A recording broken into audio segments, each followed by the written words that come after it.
Ano ibig sabihin? Lagay para sa proponent? Opo. Mrs. Jose? Your Honor, I don't know what he was talking about because the context of that message is about giving him documents for a supposed po dahil hindi natuloy na joint venture. And pag sinabi mong proponent, you were directly linking Senator Jinggoy, di ba? As the proponent. Ay, hindi Kasi po. minention mo yung Beng Ramos na sinabi mo, stop siya ni Senator Jinggoy. Sinabi mo na hindi naman pala si Senator Jinggoy. Specifically, hindi po si Senator Jinggoy. Okay, kanino kaya yon? Pero nung nag-testify ka sa House, tahasan sinabi mo, ako at si Senator Joel Villanueva ang pinangalanan mo.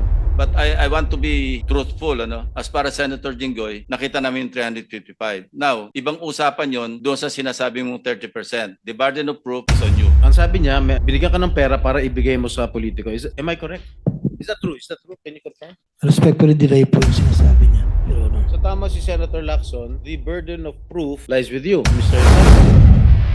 Dadagan on Dito News Update. Itong affidavit dated September 17, ito ba yung malaya mong ginawa at walang nagpwersa o nananakot sa'yo para gawin ito? Wala po, Your Honor. Actually, I made the narrative myself and just asked my lawyer to please prepare it in a legal format. Okay. Kayo ba nangongontrata sa DPWH?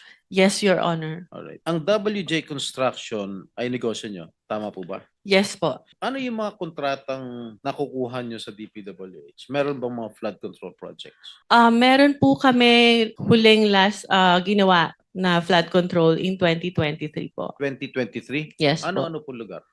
Sa Manila po. Sa Manila lang? Yes po. Okay. Ilan yung mga flood control projects ninyo? So far yun pa lang po. Isa lang? Yes po. Magkano halaga? 24 million po, Your Alright. Honor. Okay. Sabi po ni Senate President Pro Temp Senator Ping Lacson in one of his interviews mentioned that you were in the Senate premises on August 19. Tama po ba? I was there, Your Honor. You were Yes, Your here? Honor. Yes po, Your Ano po Honor. ginagawa niyo rito? I was invited to do an ocular of the supposed project po na dapat gagawin ko po sa office ng isa pong senator. I think si Bryce was the one who made that assertion. Yes, Your Honor. Implying that WJ/Beng Ramos ay magdadala ng obligation. Can you clarify that? Ano yung obligation na sinasabi mo? Yun po yung yung sa proponent po nung project na ibinigay po ni Boss Henry sa kanya. At yung regarding naman po dun sa pagdadala ng obligasyon, meron po akong follow-up na magpapatunay na What exactly did you mean when you said nung nag-ano ka sa house, yung obligasyon? Ano yung obligation na yon? Pera? Pera Para po. kanino? Lagay? Ano yung context ng obligation? Pera po siya para sa proponent. Ano ibig sabihin? Lagay para sa proponent? Yung advance po. Opo. Advance yung, para yung sa parang proponent. bayad po para dahil nakuha niya yung project na yun. Mrs. Jose? Your Honor, I don't know what he was talking about because the context of that message is about giving him documents for a supposed po dahil hindi natuloy na joint venture. If I may, Your Honor, in my affidavit, Wait for a while, ano? And pag sinabi mong proponent, you were directly linking Senator Jinggoy, di ba? As the proponent. Ay, hindi Kasi po. minention mo yung Beng Ramos na sinabi mo, stop siya ni Senator Jinggoy. So Yes. that was the implication. Pag sinabi mong magpapadala o ipapadala yung obligation sa WJ, Beng Ramos, and then nung tinanong ka, sino si Beng Ramos, stop ni Senator Jinggoy, di ba? Yes po. So yun ang in-imply mo na yung obligation na sinasabi mong para sa proponent para kay Senator Jinggoy. Hindi po, Your Honor. Ano yun? Sino yung proponent ngayon? Ibang project po yung hindi po galing kay Pinagdugtong mo Senator kasi Jinggoy. Anyway, sige, please continue, Mrs. Jose. if you remember po dun sa shinare niya na text message, nagpakilala lang po ako na Mina WJ Construction Beng Ramos for him to know na nakuha ko po yung number niya kay Beng Ramos. And nag-usap po kami, nagpakilala ako as contractor, nagtanong po ako sa kanya kung ano po ba yung, to have an overview kung ano po yung mga projects na meron po sa kanilang district nung sinabi niya po na siya ay taga Bulacan. So nung sinabi niya po, Ito yung thread ninyong dalawa. Sige, tuloy mo lang. yes po. Nung sinabi niya po na mostly flood control, tinanong ko po kung ano po yung category na required nila. Ang sabi niya po, at least small A. Sabi ko po sa kanya, hindi po pala kami pwede because because our flood control category is only small b. So baka hindi na po kami tumuloy. And he suggested po na pwede pa rin naman through a joint venture agreement, which is naman po normal na kalakaran sa construction sa DPWH na if you want to participate in a project na hindi ka qualify, you can do a joint venture with a license na qualified po doon.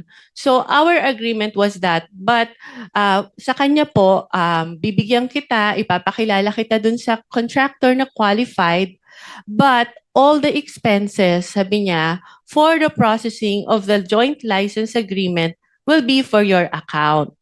So ako naman po nag-agree, no? And yun po yung conversation namin. Nasabi ko, sige, ipapadeliver ko dyan yung mga document through my staff. And I have to know pa po kung sino yung taong kausap ko.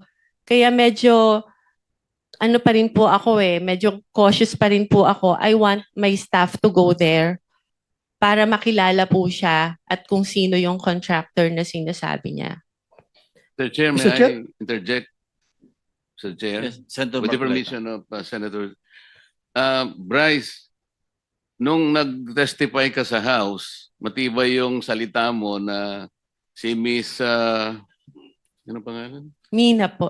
Mina, ay magdadala ng pera sa proponent. At ang binanggit mo sa House, si Senator Jinggoy. Di ba? Sa House. Your Honor, nakalink lang po na ang pakilala kay kay Ma'am Mina and Ma'am Beng is staff po ni Sen Jinggoy, pero hindi po specifically sinabi ko na yung proponent is para po kay Senator Jinggoy. Ayun, malinaw ngayon, ina-attribute mo lang bale kay Senator Jinggoy dahil staff niya si Beng, tama? Hindi po, ibang projects po yung sinasabi ko na nakatag po kay Senator Jinggoy, hindi po yung specifically noong 2022. O iba na Na- naman ang sinasabi mo. Ito munang isa-isa lang. Nag-iiba ka na naman ng ng salita. So pero malinaw, merong magdadala, sinabi mo. Ang magdadala si Miss Mina, tama? It's either Miss Mina or Beng Ramos po. Pero merong dadalhin, di ba? Yes po, Malinaw na malinaw 'yon. Walang Opo. problema doon. wala pong problema Ngayon, doon. sinabi mo na hindi naman pala si Senator Jinggoy. Specifically, hindi po si Senator Okay, Jinggoy. kanino kaya 'yon? Proponent lang po ang sinabi sa akin ni boss. Sino nga? Sino yung proponent? Wala, naka-blind po ako doon kung sino pong proponent po. Blind siya kung sino proponent, pero nung nag-testify ka sa House, tahasan sinabi mo, ako at si Senator Joel Villanueva ang pinangalanan mo. At Opo, sinabi mo rito, sabi ni Congressman Ridon, sorry, excuse me, before proceeding, can we state for the record again who is Beng Ramos? Ang sagot mo, she is the staff of Senator Jingo Estrada po. Sagot ni Ridon, staff of Senator Beng Ramos is a staff of Senator Jingo Estrada. Ang sagot mo, yes po, Your Honor. Oh. Hindi ko siya naging staff kahit kailan, simula nung pumasok ako sa Senado noong 2004 up to the present. Hindi ko naging staff si Beng Ramos. How did you come to that conclusion na naging staff ko si Beng Ramos? Your Honor, si Boss Henry po ang nagpakilala sa akin. No. You answer my question directly. How did you come into that conclusion na staff ko si Beng Ramos? Si Boss Henry po ang nagsabi sa akin na staff niyo daw po si Beng Ramos. Paano malalaman ni Alcantara yan? Mr. Alcantara, can you confirm his statement? Respectful deny, Your Honor. Hindi ko nga po kilala itong ang pangalan to, Mina. At yung Beng Ramos po, alam ko po, nung nagtatanong nga po ako, sila po magkakilala niya, taga Santa Maria po yan eh. Hindi ko naman po personally kilala po yan eh. So, Every time na lang po, sa akin lagi yung turo niya. magkababayan kayo ni Beng Ramos? Ngayon ko lang din po nalaman, Your Honor. Alright. Meron ka pa sinabi, this was the, sa House this was the time na meron pang project na binigay si Boss Henry Alcantara kay Miss Beng Ramos through Miss Mina of WJ Construction. So, yun po yung ginamit na license or contractor at nandyan po yung pag-uusap kung kailan pa po magdi-deliver ng obligasyon dahil kailangan po ni Boss Henry. Okay? Oh. Ano ibig sabihin niya? Ito po yung binigay nga po na project ni boss kay ma'am na contractor, kay Ma'am Mina, slash Ma'am Beng Ramos. I thought, kilala mo ba Mr. Alcantara si Mina? We never met po. Ngayon ko lang po siya nakita. And I swear, alam po ni Ma'am Minang, hindi po kami Miss Mina, nagkikita. kilala mo si Engineer? Hindi po, Your Honor. Anyway, Kahit po si Sir Bryce Teka, sa phone Yeah, phone sino ko lang po. nagpakilala sa iyo kay Bryce? Binigay lang po sa akin ni Beng Ramos yung number niya. So over the phone lang po kami nag-usap. Okay, so kinontak mo na siya on the Opo. basis of Opo. Thank you. okay, just to pursue further, no? Miss Mina, ni minsan, hindi ka nagpunta sa tanggapan ko, sa opisina ko. Tama po. Hindi po. Never tayo nag-usap at ngayon lang tayo nagkakilala. Tama po ba? Ngayon lang po. Ipinatawag ka sa hearing na ito dahil nabanggit ang pangalan mo at yung WJ Construction sa testimony ni Bryce Hernandez sa Kongreso noong September 9. Tama po ba? Yes po, Your Honor. Okay. Ito pong text message na inilantad ni Bryce Hernandez doon sa House hearing. Okay? Natatanda mo ba itong text message na ito? Yes po, because I still have that in my Ikaw phone. ba nagpadala nito? Ako po. Ikaw? Ako po. Bakit Beng Ramos ang nakalagay doon? Pinanood ko nga po yung hearing ng congressional and it appeared po na to Bryce, ang ka-text niya po ay si Beng Ramos. So, bakit Beng Ramos ang nakalagay rito? Kasi po ang pakilala ni boss sa akin is Beng Ramos is staff niyo po, hindi naman po si Ma'am Mina. Si Beng Kaya- Ramos ang staff ko? Opo, yun po ang sabi niya sa akin. Sabi nino? Ni Boss Henry ko po. Paano niya malalaman? Hindi naman kami nag-uusap niya. Paano niya malalaman staff ko si Beng Ramos? How will he know? Hindi ko rin po alam. Yun lang po ang sinabi sa akin ni Boss Henry. Kaya po Alam mo, nagkaroon po kami ng connect ni Alam mo, Ma'am Beng Ramos tsaka si alam mo, Ma'am Mr. Mina. Bryce, masyado ka na nagsisinungaling eh. Anyway, so, ang pagkakaalam mo, sino nag-text sa'yo nito? Si Miss Mina o si Beng? Ayan po. Nakalagay po pala yung akala ko po, si Ma'am Beng Ramos. Pero si Ma'am Mina ng WJ Construction po. Okay. Ito, nangyari to December 10, 2022. Just for the record. Tama po ba? Opo, Your Honor. Sabado itong, Sabado to, December 10, 2022. Kaupo lang namin mga bagong senador nun. Okay? Madam Mina, sa message mo nung December 11, which was a Sunday, may sinasabi ng isang delivery. Tama po ba? Yes po. Ano ito? Para saan at para kanino? I meant by delivery po are the documents na hinihingi niya po for the processing po ng joint venture with the supposed contractor. Hindi pera ito. Kasi ang Hindi. ini-insinuate ni Bryce Hernandez no sa House of Representatives, nung nag-testify siya, ang insinuation sa akin because of my connections allegedly with certain Beng Ramos and yourself, na staff ko raw si Beng Ramos, yung delivery na, ang pinalabas niya sa House, yung delivery niya, yung ibig sabihin ng delivery, pera. Na nag-deliver ka ng pera straight to my office. Yun ang ganun insinuation niya eh. Ang agreement po is kami po kasi yung gagastos sa processing No, fee. no, no. I'm So telling, yun po siguro I'm yung telling you, nire-refer niyang excuse me, I'm pera. telling you that that was his insinuation when he testified in the House Yes. House of Representatives. Yes. Pero right now, you were saying na hindi mo ako kilala, hindi po. ka nagpunta sa aking Hindi tanggapan. rin po. Correct? Yes, Your Honor. So lumalabas talaga na wala akong kinalaman kung ano man ang transaksyon niyo ni Bryce Hernandez. Am I correct? Yes, Your Honor. There, 1 second. 1 second. With the permission of Senator Estrada. Yes, please. So hindi mo kilala si Senator Inggoy at hindi ka nagdala ng pera sa kanya. Hindi po. Kahit po kay Bryce, wala po akong dinalang pera. Okay. So talagang safe ka na.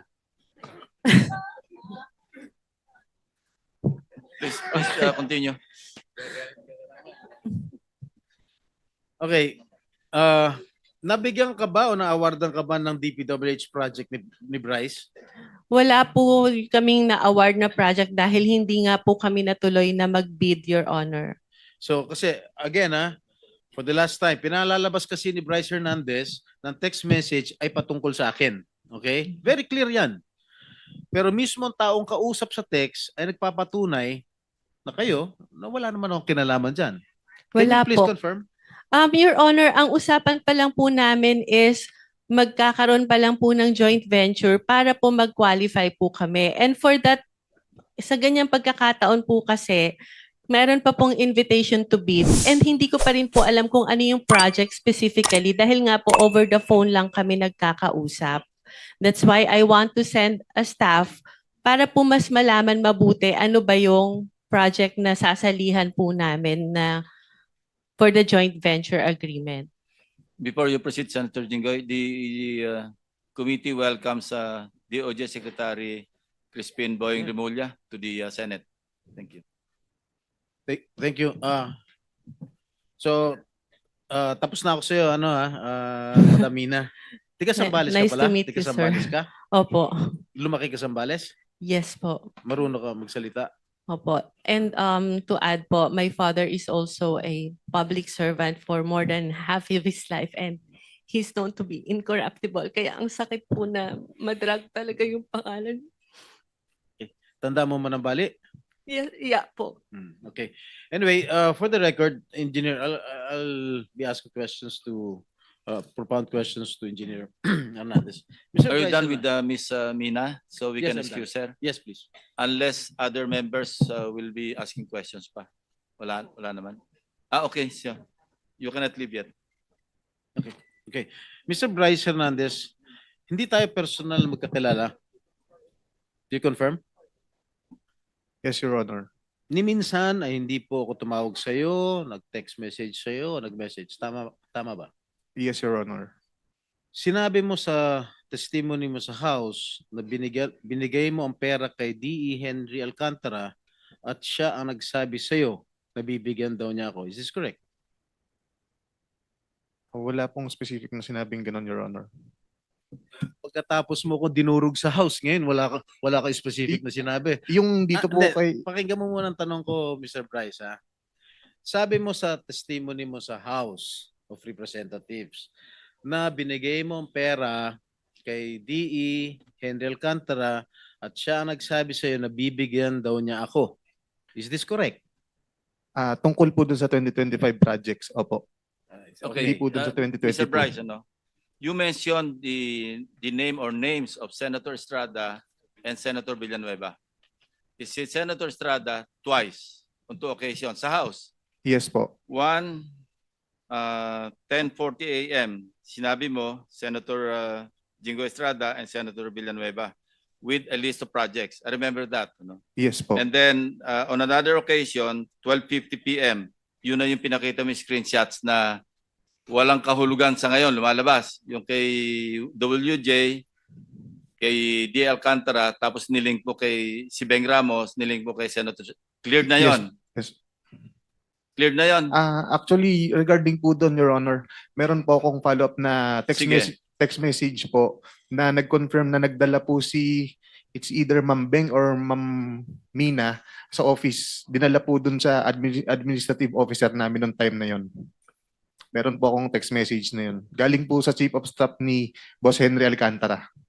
Kinonfirm po na nakapagdala na ng obligasyon sa office. Do you have that? Yes, text I have message? po, Your Honor.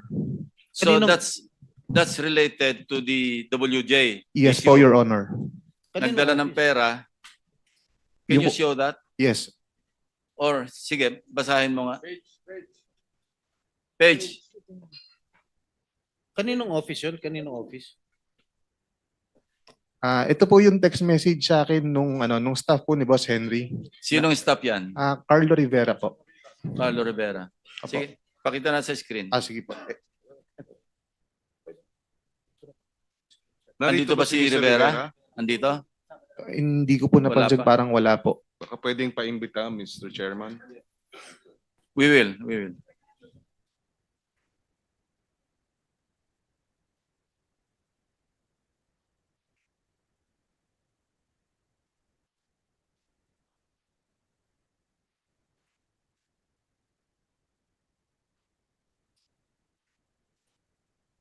While waiting, yung isa pang pagkabanggit mo sa kanilang dalawa, yung 10:40 a.m.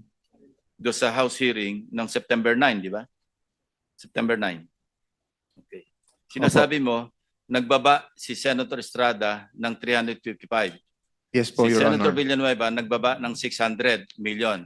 Yes po, pero hindi po Okay, first. 2025 yun kay Senator Joel po. Hindi po. Hindi, 600 million sabi mo. Opo, pero I mean, Okay, hindi po we siya checked with the 2025. GAA. No? Yung kay Senator Villanueva, in fairness to him, hindi namin makita sa GAA yung mga enumeration mo o yung enumerated list of projects. As far as Senator Jinggoy, nakita namin talaga yung 7 items kasi item for item, chinek namin, nagtugma doon sa sinabi mo. But in fairness to Senator Villanueva, unless you modify the list that you enumerated at tumama doon sa aming chinecheck, then we will also hold him into account. But as of now, we cannot. That's why I did not mention him. Yung 600 mo, mali eh. Mali yung description mo.